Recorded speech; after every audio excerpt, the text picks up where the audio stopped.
मुझे विश्वास है कि हर एक व्यक्ति एक अनोखी प्रतिभा के साथ पैदा होता है। बस जरूरत है उस प्रतिभा को निखारने की। दोस्तों, आप केवल और केवल अपना आत्मविश्वास, धैर्य, दृढ़ता और कड़ी मेहनत को बनाए रखें। एक दिन सफलता आपके कदम जरूर चूमेगी। किसी ने कहा है, सूर्य भी निकल चुका, सूर्य भी निकल चुका, सुबह का दीप जल चुका।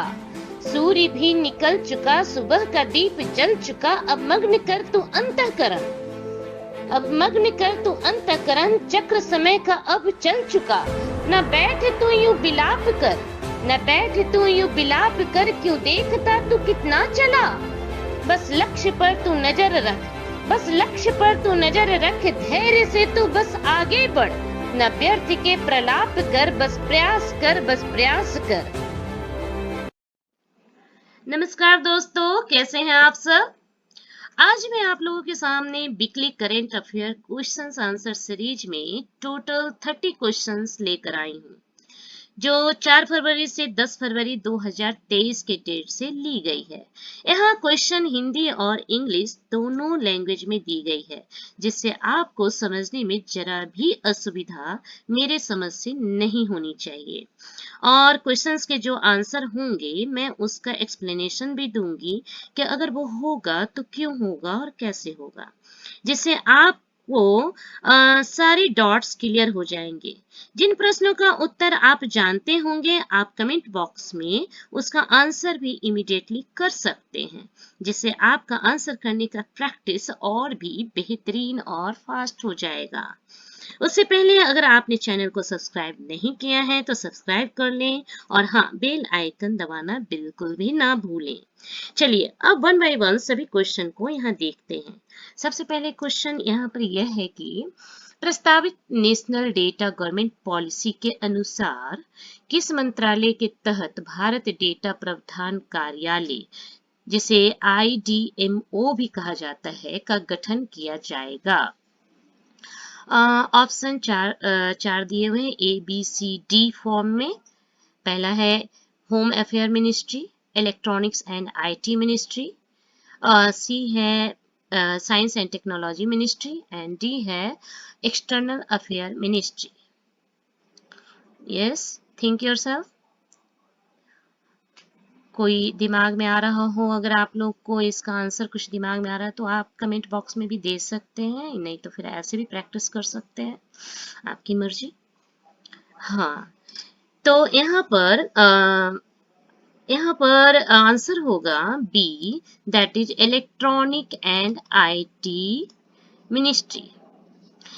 क्योंकि केंद्रीय बजट 2023 ने घोषणा की कि स्टार्टअप और शिक्षाविदों द्वारा नवाचार और अनुसंधान में सहायता के लिए राष्ट्रीय डेटा शासन नीति लाई जाएगी।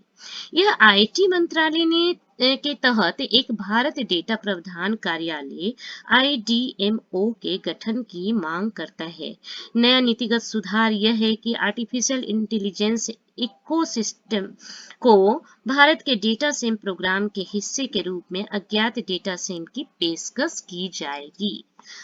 चलिए अब नेक्स्ट क्वेश्चन यहाँ पर यह है कि भारत ने किस देश के साथ महत्वपूर्ण और उभरती प्रौद्योगिकियों का पहल शुरू की।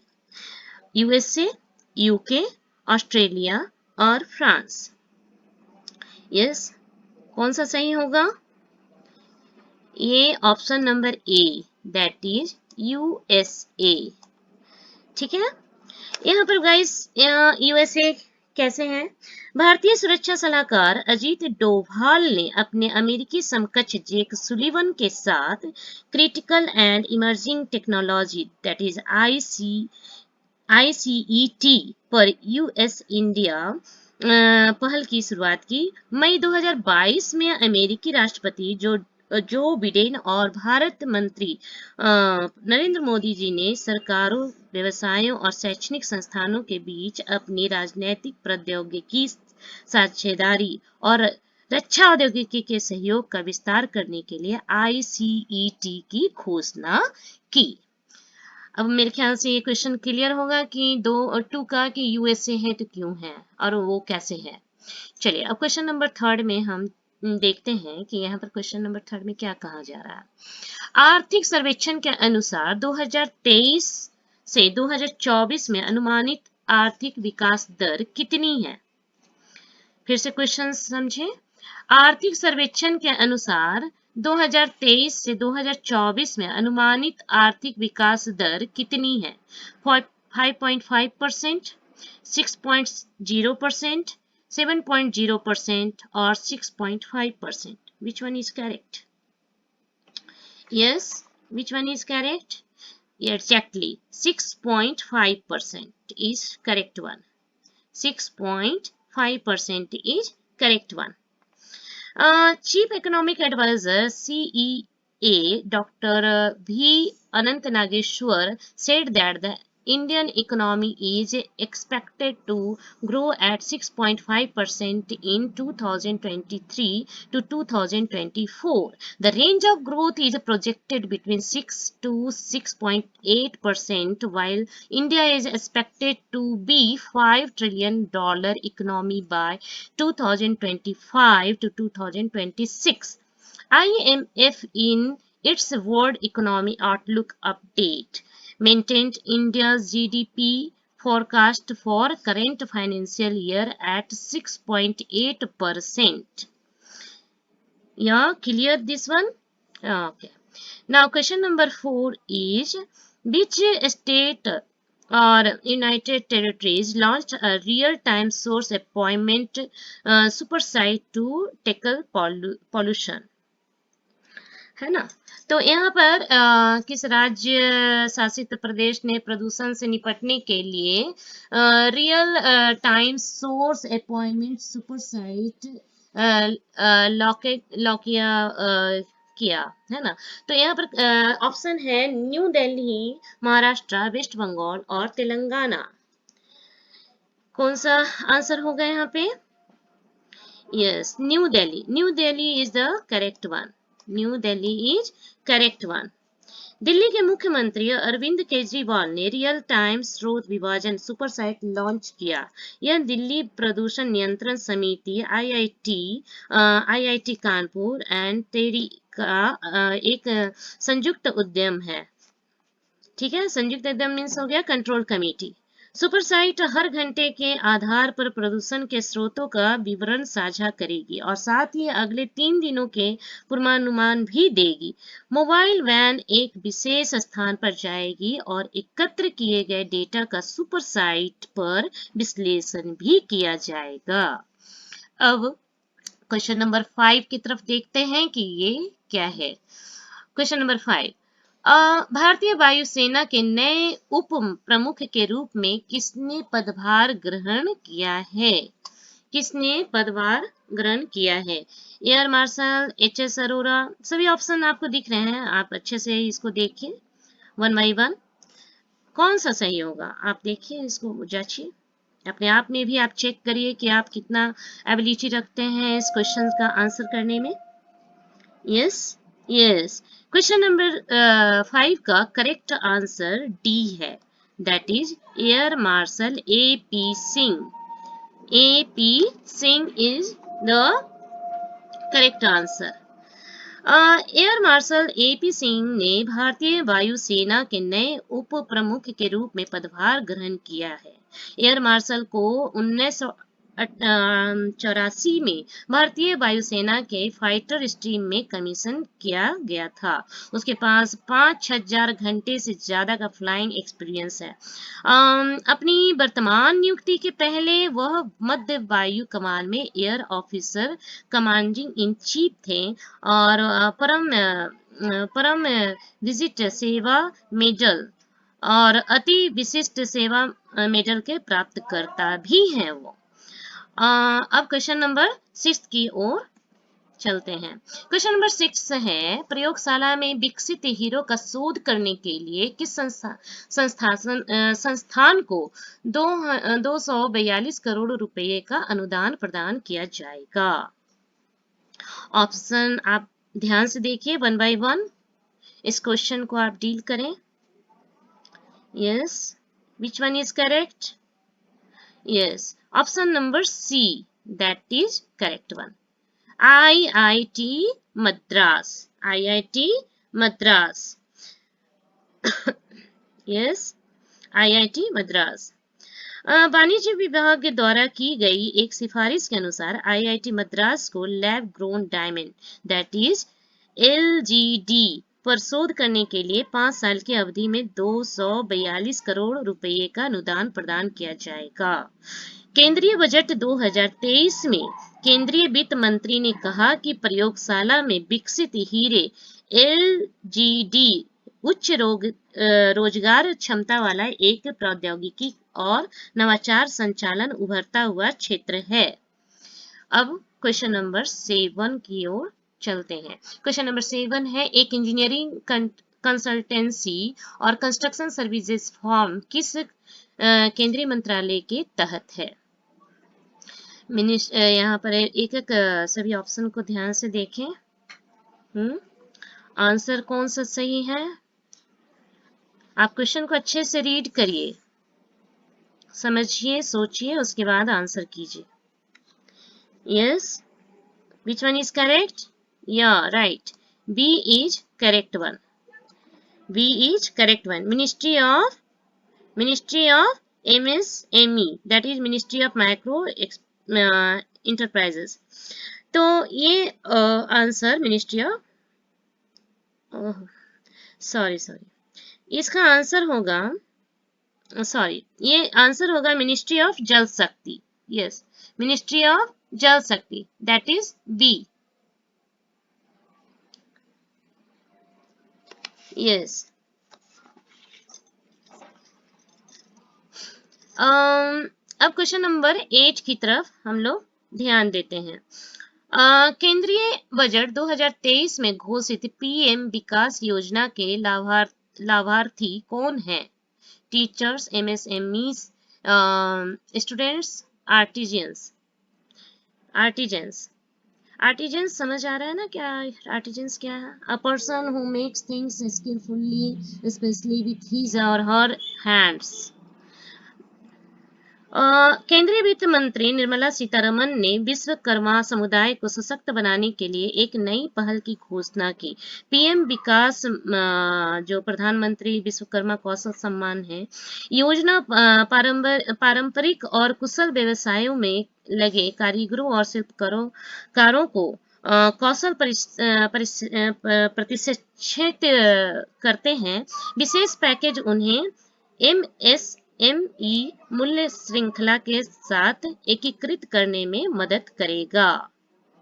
क्वेश्चन नंबर 9 में है कि which countries are involved in the IMTGT JBC?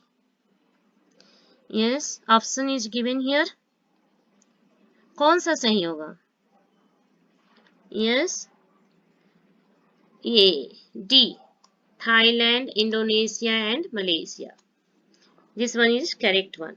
Bharat ने Indonesia, Malaysia, Thailand growth triangle joint business counselling Malaysia के साथ एक समझौता ज्ञापन पर हस्ताक्षर किए हैं। क्षेत्र में ऊर्जा दक्षता और टिकाऊ प्रथाओं को अपनाने में भी बढ़ावा देने के लिए एक ज्ञापन दिया गया है।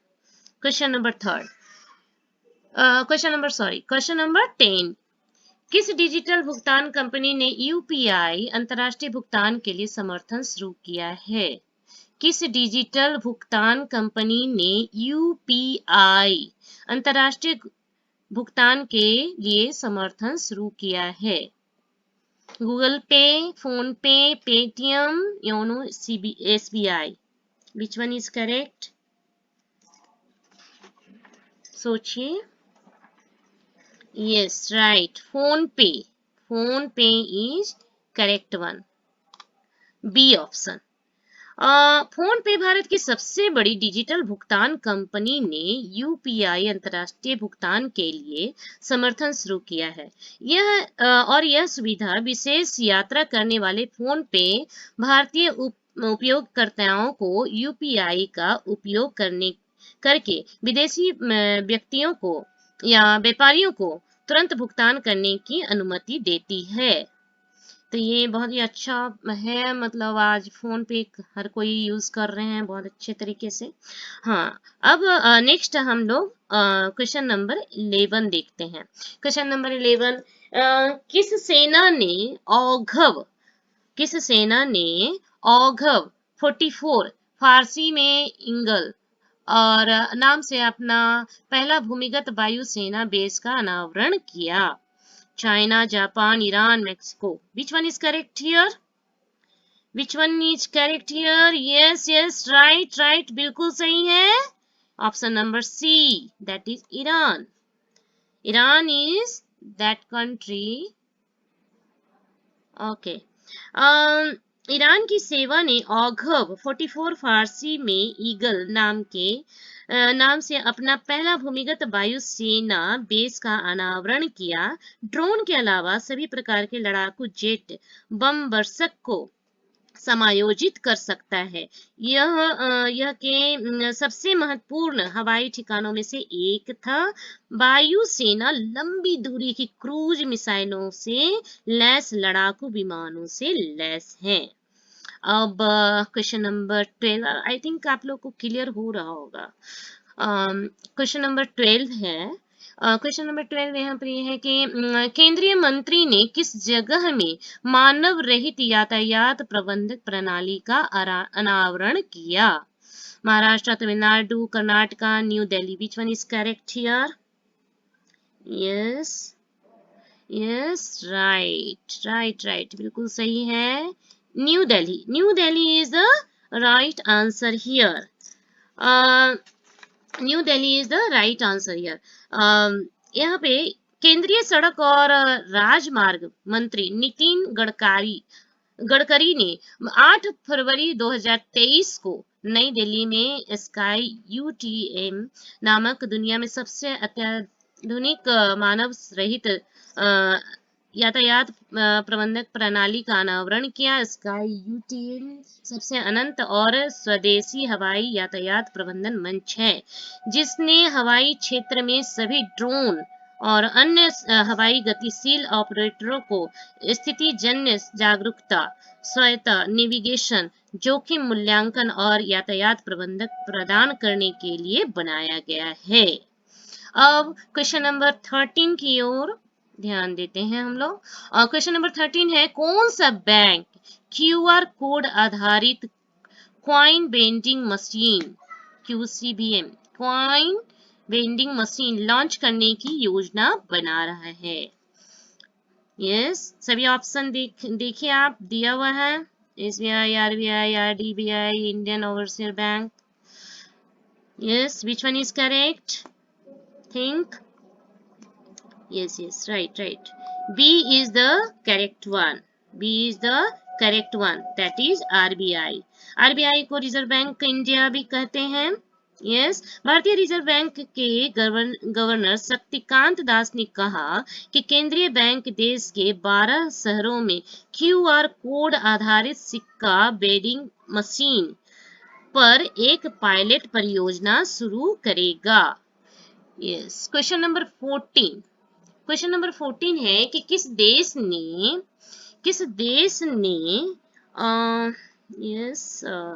यस राइट, क्वेश्चन नंबर 14, किस देश ने फ्यूजन पावर प्लांट प्रासंगिक परिदृश्यों में इकट्ठा और परीक्षण करने के लिए उच्च तापमान सुपर कंडक्टिंग HTS मैग्नेट की दुनिया की पहली पीढ़ी का निर्माण किया है?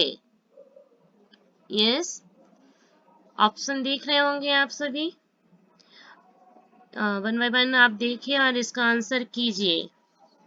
यस, यस, ये मैं बता देती हूँ, ये सी है। विच वन इज करेक्ट? तो सी है यहाँ पे right answer. UK is correct one. UK की टोकामक एजेंसी ने फ्यूजन पावर प्लांट प्रासंगिक परिदृश्यों में इकट्ठा और परीक्षण करने के लिए उच्च तापमान सुपर कंडक्टिंग HTS मैग्नेट की दुनिया में पहली पीढ़ी का निर्माण किया है। यस, क्वेश्चन नंबर 15 की ओर देखते हैं अब क्या इसमें दिया हुआ है।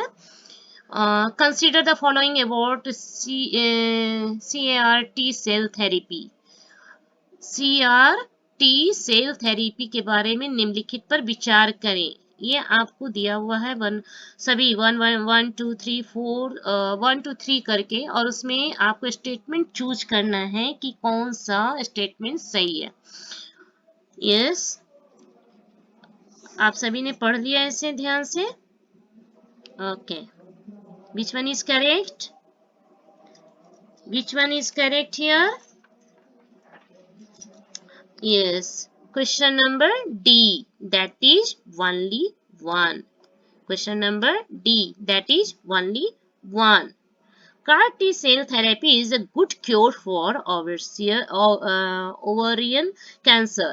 Yes, the therapy was tested on Mac and found in the effective. The therapy works by mutating the CD3 chain. Okay, question number 16. Google has launched, मैं हिंदी में ही पढ़ देती हूँ, आप लोग इंग्लिश में देख लेना। ओके, निम्नलिखित में से किसका मुकाबला करने के लिए गूगल ने बार्ड लॉन्च किया? गूगल ने बार्ड लॉन्च किया। यस, क्लियर है सभी ऑप्शन? ओके, यहाँ पर option number B is correct one. Yes, ChatGPT का मुकाबला करने के लिए गूगल ने हाल ही में बार्ड लॉन्च किया। यस, अब क्वेश्चन नंबर 17 की ओर देखते हैं। ये क्या है? किस देश ने विनाशकारी भूकंप के बाद तुर्की और सीरिया को सहायता देने के लिए ऑपरेशन दोस्त शुरू किया? मलेशिया, यूएसए, इंडिया और Israel. Which one is correct? Yes, C option is correct one. India is correct one. Bharat ने सोमवार के विनाशकारी भूकंप के बाद तुर्की और सीरिया को सहायता प्रदान करने के लिए ऑपरेशन दोस्त शुरू किया, जिसमें दोनों देशों ने 11,000 से अधिक लोग मारे गए थे। Question number 18। ब्रिटेन के रॉयल मेल में निम्नलिखित में से किसकी छवि को दर्शाने वाले पहले डाक टिकट का अनावरण किया? King Charles III, king Charles I, king Charles II and none of the above. Which one is correct here? Britain के रॉयल मेल में निम्नलिखित में से किसकी छवि को दर्शाने वाले डाक टिकट का अनावरण किया? यस, कौन सा सही होगा? Option number A, that is king Charles III। Britain के रॉयल मेल ने किंग चार्ल्स III की छवि को प्रदर्शित करने वाले पहले डाक टिकटों का अनावरण किया। स्टाम्प का नया डिजाइन किंग चार्ल्स को बाईं ओर दिखाता है, जैसा कि सभी ब्रिटेन सम्राटों ने 1840 में रानी विक्टोरिया के तहत पेनी ब्लैक को दुनिया के पहले डाक टिकट के रूप में जारी किए जाने के बाद से टिकटों पर किया है। Question number 19। खबरों में रहा धोलावीरा किस राज्य और केंद्र शासित प्रदेश में स्थित है? धोलावीरा आसाम, गुजरात, वेस्ट बंगाल और Arunachal Pradesh. Which one is correct? Yes, which one is correct? Gujarat is right answer here. माना जाता है कि धोलावीरा लगभग 1800 ईसा पूर्व तक लगभग 3500 ईसा पूर्व जो हड़प्पा संस्कृति के पहले की बात की जा रही है पर कब्जा कर लिया गया था। जुलाई 2021 में इसे यूनेस्को को विश्व धरोहर स्थल के रूप में भी नामित किया गया था। पहली G20 टूरिज्म वर्किंग ग्रुप की बैठक गुजरात के कच्छ के रण में आयोजित की जाएगी। इस अवसर के दौरान प्रतिनिधियों को हड़प्पा सभ्यता के दक्षिणी केंद्र धोलावीरा के भ्रमण पर ले जाया जाएगा। बैठक में संयुक्त राष्ट्र के विश्व पर्यटन संगठन जिसको UNWTO और अंतर्राष्ट्रीय श्रम संगठन ILO के प्रतिनिधि भी भाग लेंगे। अब है question number 20, that is Bharat के सर्वोच्च न्यायालय की स्वीकृति न्यायिक शक्ति क्या है? भारत के सर्वोच्च न्यायालय की स्वीकृति न्यायिक शक्ति क्या है? 25, 34, 30, 28. Which one is correct here? Yes, think yourself. आप कमेंट बॉक्स में भी आप डाल सकते हैं, अगर आपके दिमाग में कुछ आ रहा हो तो आप अपने प्रैक्टिस को और भी अच्छा करने के लिए और अपने आप को फास्ट बनाने के लिए कुछ इस तरह से प्रैक्टिस कर सकते हैं। Which one is correct here? B is correct one. B is correct one. That is 34. Supreme court के 5 सदस्यीय कॉलेजियम का नेतृत्व भारत के मुख्य न्यायाधीश D. चंद्रचूड़ ने सरकार को शीर्ष अदालत के न्यायाधीशों के रूप में नियुक्त के लिए 2 उच्च न्यायालय के मुख्य न्यायाधीशों की सिफारिश की। सुप्रीम कोर्ट में अब 7 रिक्तियां हैं, जबकि इसके स्वीकृत न्यायिक शक्ति 34 है। केंद्र सरकार के उच्च न्यायालय के 3 मुख्य न्यायाधीशों और 2 उच्च न्यायालय के न्यायाधीशों के नामों को मंजूरी देने की उम्मीद है। इसके साथ सुप्रीम कोर्ट को भी कार्य शक्ति 32 हो जाएगी। वर्तमान में यह 27 है। आई थिंक ये बिल्कुल क्लियर हो गया गाइस, इसमें अब कोई भी डाउट्स नहीं होना चाहिए आपको। अब क्वेश्चन नंबर 21 को देखते हैं। India's first new mobility cluster set up in which state? Bharat का पहला नया मोबिलिटी क्लस्टर किस राज्य में स्थापित किया गया है? फिर से इस क्वेश्चन को देखें। भारत का पहला मोबिलिटी क्लस्टर किस राज्य में स्थापित किया गया है? Option A, B, C, D सभी को आप अच्छे से देखें। महाराष्ट्र, तेलंगाना, कर्नाटका और Tamil Nadu. Which one is correct? Yes, yes, yeah, right. Telangana is right answer here. Telangana सरकार ने देश का पहला नया मोबिलिटी केंद्रित cluster Telangana mobility valley TMV launch किया। TMV का मुख्य उद्देश्य लगभग 50,000 करोड़ रुपए के निवेश को आकर्षित करना और राज्य में अगले 5 वर्षों में 4 लाख से अधिक नौकरियां पैदा करना है। साथ ही उद्योग के लिए तैयार प्रतिभा तैयार करना भी है। उत्कृष्ट केंद्र COE जिसका फुल फॉर्म है। अब क्वेश्चन नंबर 22 देखें। महिलाओं का पहला IPL 20 ओवर क्रिकेट टूर्नामेंट महिला प्रीमियम लीग जिसको कहते हैं 4 मार्च से 26 मार्च 4 मार्च से 26 मार्च 2023 तक किन शहरों में आयोजित किया जाएगा? चेन्नई, मुंबई, अहमदाबाद, कोलकाता। विच one is correct? Yes, yes, right, एकदम बिल्कुल सही आप जा रहे हैं। कौन सा सही होगा? Yes, yes, B is the right one. Mumbai वो प्लेस है। यस, भारतीय क्रिकेट बोर्ड द्वारा 4 मार्च से 26 मार्च 2023 तक मुंबई में पहली बार महिलाओं का IPL 20 ओवर क्रिकेट टूर्नामेंट महिला प्रीमियम लीग आयोजित किया जाएगा। अब क्वेश्चन नंबर 23 देखेंगे। Consider the following award the Tumakuru औद्योगिक टाउनशिप। यस, तुमकुरू औद्योगिक टाउनशिप के बारे में निम्नलिखित पर विचार करें। यह स्टेटमेंट दिया हुआ है, कौन सा स्टेटमेंट आपका सही है इस पर आप विचार कीजिए। आप क्वेश्चन समझ पा रहे हैं ना? यस, सारे ऑप्शन को आप एकदम ध्यान से देखें। 1, 2, 3, 4 विच one is correct statement? Yes, C is the correct one, क्योंकि ये सभी के सभी ऑप्शन सही हैं। तुमकुरू औद्योगिक टाउनशिप के बारे में जो विचार करना है, ये सभी उसी से कंसल्टेड है। ठीक है, ये है तुमकुरू औद्योगिक टाउनशिप दक्षिण भारत का पहला औद्योगिक गलियारा था।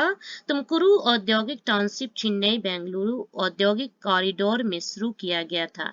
इसे आत्मनिर्भर भारत के औद्योगिक उद्देश्यों के साथ लॉन्च किया गया था। गति शक्ति योजना के तहत कॉरिडोर लॉन्च किया गया था। अब क्वेश्चन नंबर 24 देखेंगे। 24 पढ़ पा रहे होंगे शायद आप लोग। युवा संगम पंजीकरण पोर्टल कब लॉन्च किया गया था?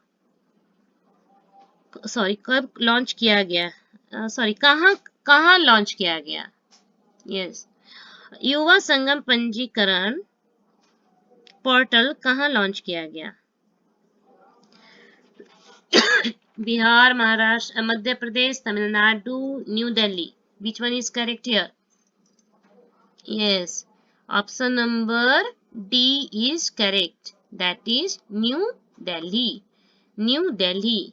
युवा संगम पंजीकरण पोर्टल नई दिल्ली में लॉन्च किया गया था।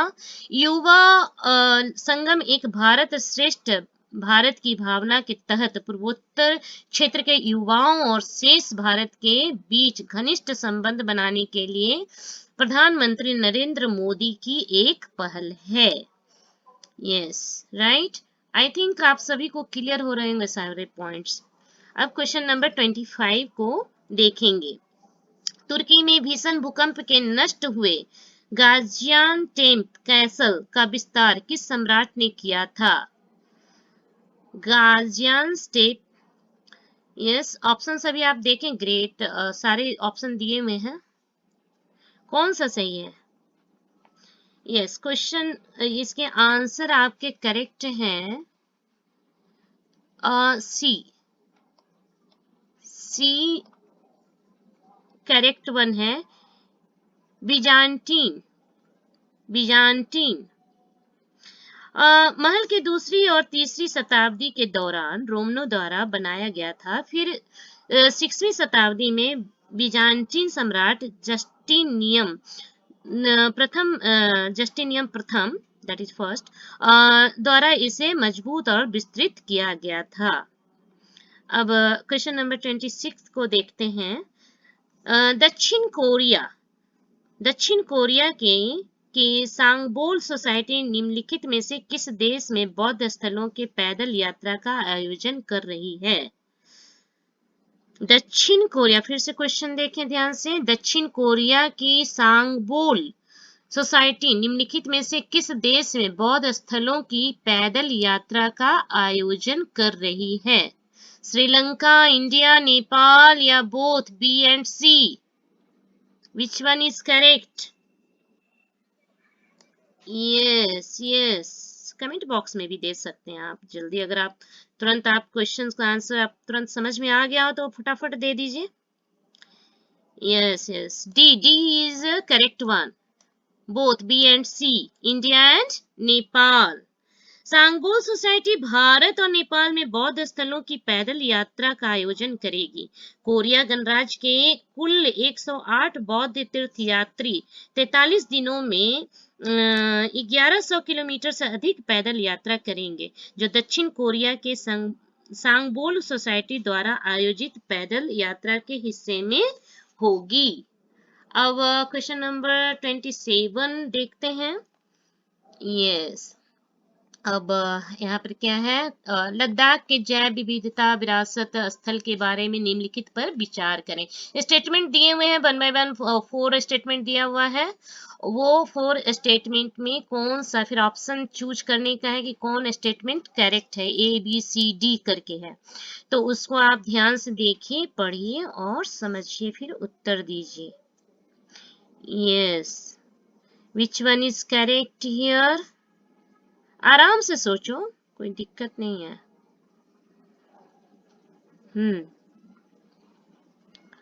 Yes, right. C is correct one. All the above, सभी स्टेटमेंट इस टर्म में बिल्कुल सही हैं। इसके चारों स्टेटमेंट सही हैं। जैव विविधता प्रावधान समिति जुमाथांग गांव की पंचायत और सुरक्षित हिमालय ने मिलकर यायात्सो झील को लद्दाख की जैव विविधता विरासत स्थल घोषित किया। ये लद्दाख का एक झील है। इसे पक्षियों के स्वर्ग के रूप में भी माना जाता है। झील 4820 किलोमीटर की ऊंचाई पर है। झील काली गर्दन वाली सारसों that is black necked cranes के लिए ये एक लोकप्रिय प्रजनन स्थल है। यह लद्दाख का पहला जैव विविधता विरासत स्थल है। अब क्वेश्चन नंबर 28 में हम ध्यान देंगे। तेलंगाना सरकार ने बजट 2023 में किस विभाग को उच्चतम दर आवंटित की थी? To which department the government of Telangana had allocated the highest rate in budget 2023? Option A B C D करके दिया हुआ है। Municipal department, power sector, STS in the state and farming and irrigation. Which one is yes, right. D is the correct one. You are absolutely right. Farming and irrigation, that is D. ये इसमें आप ध्यान दे सकते हैं। तेलंगाना के 2023 से 2024 के budget में खेती और सिंचाई को शेर का हिस्सा मिला, जिसे राज्य के वित्त मंत्री टी हरीश राव ने सोमवार को विधानसभा में पेश किया, जिसमें बहुत ये क्या बोलते हैं, मतलब बहुत सारे करोड़ों रुपयों का परिव्यय था, जबकि सिंचाई में बहुत सारा आवंटित क्षेत्र भी था। अब क्वेश्चन नंबर 29 की ओर स्विच ऑन करते हैं। इधर 29, यस राइट। भारत का पहला हाइड्रोजन आंतरिक दहन इंजन H2IC संचालित ट्रक किसके द्वारा विकसित किया गया था? Reliance, Ashok Leyland, both, none of the above. सोचिए कौन सा राइट है? ये C both, Reliance and Ashok Leyland. H2IC में ICE का अर्थ आंतरिक दहन इंजन है। इसे रिलायंस ने अशोक लेलैंड के साथ साझेदारी में विकसित किया था। H2ICE ट्रक भारत में हाइड्रोजन द्वारा संचालित होने वाला अपनी तरह का पहला ट्रक है। अब हम क्वेश्चन नंबर 30 जो कि बिल्कुल लास्ट है, उसको हम देखेंगे और इस सीरीज का ये लास्ट वन क्वेश्चन है। किस बैंक ने green bond which bank has released operational guideline on green bonds? Yes, किस बैंक ने ग्रीन बॉन्ड पर संचालित दिशा निर्देश जारी किए थे? SBI, HDFC, सी भी देखिए और डी भी देखिए। यस, कौन सा सही है?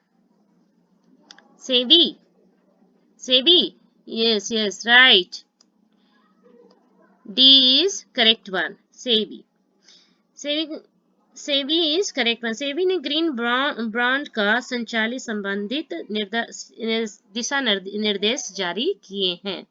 तो इस सेशन का, इस सीरीज का पूरा अब इसका लास्ट हो गया। अब अगले सीरीज में मैं फिर से लेकर आऊंगी और उस पर आप ध्यान देंगे, उससे आप बहुत कुछ सीखने को मिलेगा और आई थिंक आप लोग को सब बिल्कुल अच्छा लगा होगा एक्सप्लेनेशन और ये करंट अफेयर। और इसी के साथ मैं आप लोगों को धन्यवाद करना चाहूँगी। धन्यवाद।